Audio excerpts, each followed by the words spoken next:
When she came home from the trip, I noticed a faint smear across her black blouse, off-white, like dry glue. It ran just beneath the collar, and whatever it was, it didn't belong to me. She dropped her suitcase at the door, beaming as if everything was fine.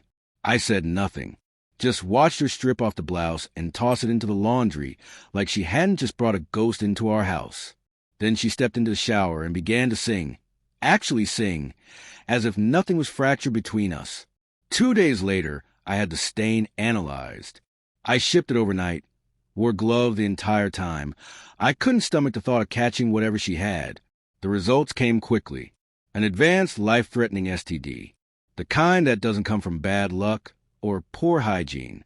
The kind that whispers secrets and rots from within. Still, I couldn't shake the urge to protect her. That's the part that shamed me most. Somewhere buried inside me was a man who once stood at an altar, full of love and naivety. He wasn't dead, just tired. But everything changed when I discovered the videos. They were hidden deep within her laptop, buried under innocuous folder names, locked behind a password she thought I'd never crack. She always assumed I was clueless with tech. She forgot I used to build cybersecurity walls for a living. I know how people bury their filth. The recordings weren't just sexual. They were elaborate performances. Each one featured her transformed. New makeup, new persona, a voice I'd never heard in all our years. She laughed differently, freely. In the final video, she turned to the camera and whispered his name. Not mine. That was the moment she ceased to exist for me. I met her in college. She juggled 3 jobs, but walked through life like she wore a crown. I thought I was her rescue, saving her from hardship, bad luck, the wrong kind of man. I was wrong. She was never drowning, only looking for a better ride. I built our life one sacrifice at a time. 50-hour work weeks, missed holidays.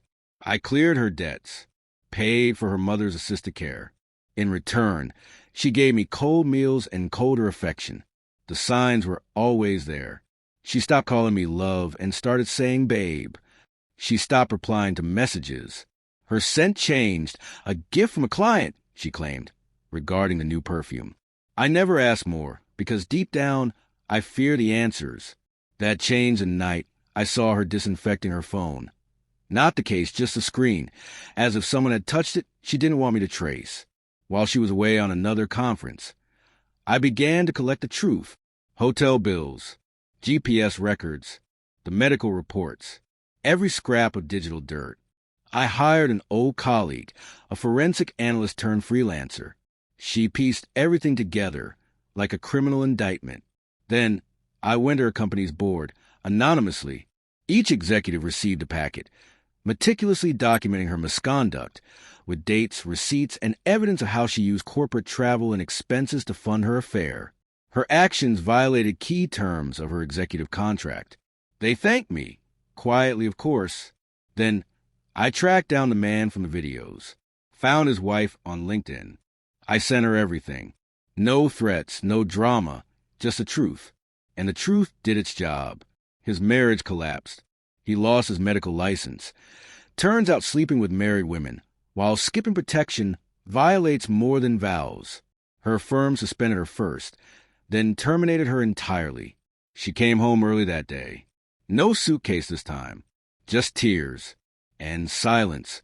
She stood in the kitchen, looking at me like a stranger who had stolen her keys. "You knew?" she asked eventually. I nodded. "Nothing else." "I'm sick," she whispered. "I know," I said. She reached for my hand. I pulled away. That small movement did more damage than a slap ever could.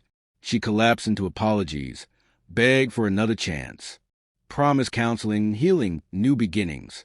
I let her talk until her voice broke.